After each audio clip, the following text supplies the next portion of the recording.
Et on va aller plus loin avec Mickaël Darmon, notre invité dans l'entretien ce soir. Bonsoir, merci d'avoir accepté notre invitation. Journaliste politique, éditorialiste sur Europe 1, et vous publiez donc ce livre. La politique est un métier dans les coulisses de la machine élyséenne. Votre titre interpelle déjà parce que beaucoup d'élus vous diraient non, la politique c'est pas un métier, c'est une mission, c'est une vocation, c'est un idéal. Le cas d'Emmanuel Macron vient montrer le contraire ?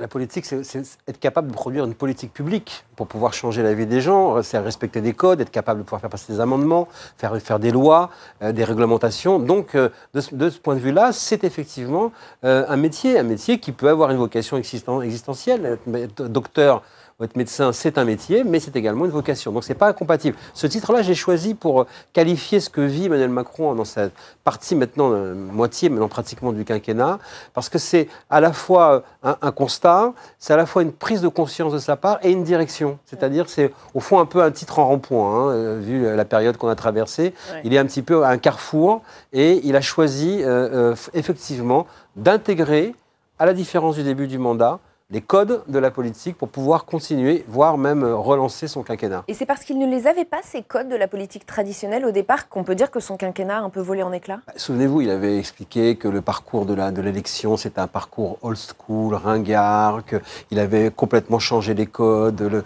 Le début de son mandat, c'est changer les codes, les usages, les visages. Et en réalité, il démarre dans une sorte de modèle inversé. Ses prédécesseurs ont connu la politique, puis éventuellement la victoire. Lui, il connaît la victoire d'abord et il découvre ensuite la politique parce que, effectivement, il est rattrapé par les réalités, rattrapé par tous les événements que l'on a vus, effectivement, crise de confiance, gilets jaunes, on va y revenir, mais qui, au fond, aurait pu être évité s'il y avait aussi une analyse politique du système et de l'environnement. Dans votre enquête, vous découvrez d'ailleurs un Macron isolé. Vous écrivez ceci: la personne qui a rempli ce rôle, celui d'être capable de rassurer le président d'un regard, a été Alexandre Benalla. Est-ce que c'est ce qui pourrait expliquer le fait qu'Alexandre Benalla ait pu être protégé à ce point par l'exécutif, l'Élysée ? Oui, d'abord, il y a un caractère du président Macron qui est toujours de protéger ses amis, de ne jamais les laisser tomber. Il est dans l'affect, les premiers resteront les premiers. Il a dit ça depuis le départ. On a connu un François Mitterrand qui était pareil, même si ses amis parfois pouvaient être très compliqués. Donc Macron agit de la même manière. Et il est vrai que tout cela est corollaire de la façon dont Macron a gagné le pouvoir, a pris le pouvoir en un an, avec un parti lancé en avril 2016. Il arrive tout seul. Il n'a pas de hiérarchie policière, il n'a pas de préfet qu'il a connu pendant des années de mandats locaux, de places ministérielles, où il a petit à petit, comme on le voit encore autour de nous, des gens qui patiemment constituent leur réseau, pour le jour où lui il arrive, il n'a personne. Donc la seule personne à laquelle il peut faire confiance, c'est les quelques personnes, dont Alexandre Benalla, qui ont cru en lui quand ils étaient 4 dans le bureau et qui leur a dit voilà ce qu'on va faire. L'autre grande crise qui a mis à l'épreuve Emmanuel Macron, c'est la démission de Nicolas Hulot. Et puis il y a eu cette liberté de ton de Stéphane Bern. Et là, vous nous dites quelque chose d'intéressant. Oui, ils viennent de la société civile, ils ont cassé les codes, c'est exactement ce que voulait Emmanuel Macron, mais finalement le piège se referme sur lui. Oui, effectivement, c'est le paradoxe et la contradiction du diagnostic et des consignes, des envies données par Emmanuel Macron. À partir du moment où on intègre des noms politiques dans la pratique du pouvoir et la machine du pouvoir, il ne faut pas s'étonner à ce qu'ils se comportent comme des non-politiques. Et c'est exactement ce qui s'est passé. Ça s'est passé avec ces personnalités-là. Ça se passera beaucoup plus tard, on verra, avec les Gilets jaunes, qui au fond ont appliqué ce que Macron a dit devant les étudiants américains en leur disant, quand il était en bras de chemise, cassez les codes, soyez turbulents, ne croyez pas en ce qu'on vous dit, bougez les lignes. Qu'est-ce qu'ont fait les Gilets jaunes ? Ils ont exactement fait ça, ils ont bousculé les lignes, cassé les codes, ils n'ont pas cru. Et au fond, d'une manière générale, depuis 2 ans, Emmanuel Macron a un peu subi la justesse de ses diagnostics. Il dit des choses, il qualifie, il lit une époque, il pose des principes et ils lui reviennent souvent en boomerang parce qu'ils n'ont pas d'airbag politique pour pouvoir justement contrôler leurs effets. Et que diriez-vous sur la scène internationale ? Emmanuel Macron sur la scène internationale, est-ce qu'il a été aussi victime est-ce qu'il a été lui-même naïf, notamment face à Trump ?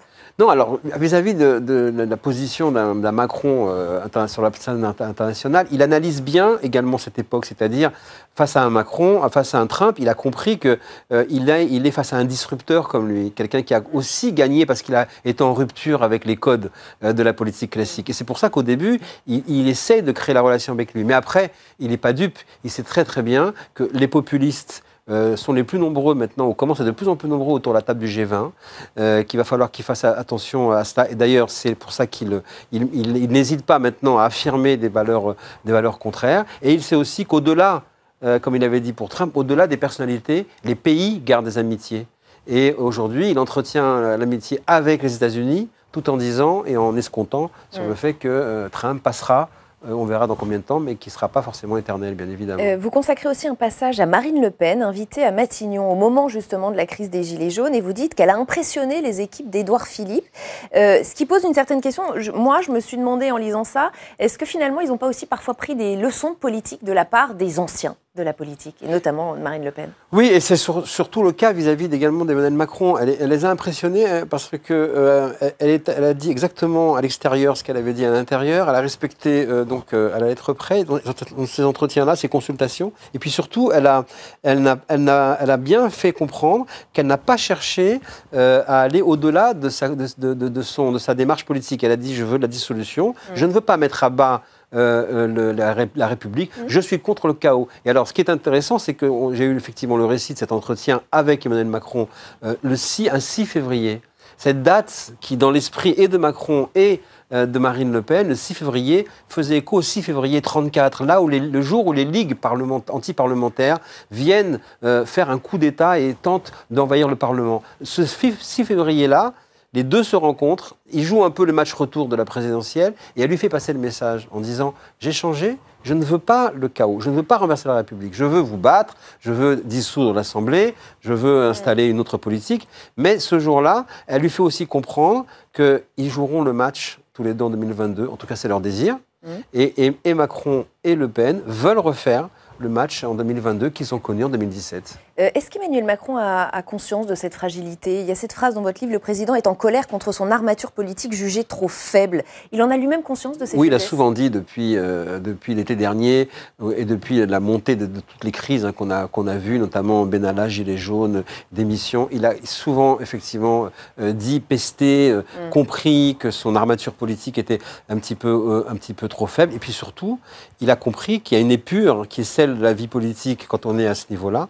Au bout de 2 ans, l'équipe change. On l'a vu avec Hollande, on l'a vu avec Sarko.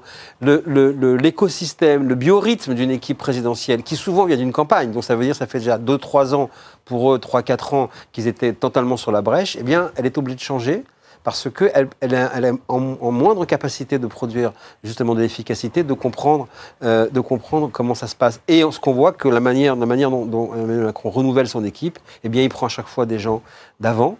Jérôme Perra, qu'on a connu à l'époque du RPR de Michel Alliot-Marie, est aujourd'hui conseiller présidentiel pour les élus locaux. On a bien compris qu'effectivement, c'est les codes anciens qui sauvent le représentant, dit-il, du monde nouveau. Et cette enquête est à lire dans La politique est un métier, dans les coulisses de la machine élyséenne. Merci infiniment, Mickaël Darmon, d'avoir été notre invité ce soir. Je rappelle qu'on vous retrouve aussi tous les matins sur Europe 1.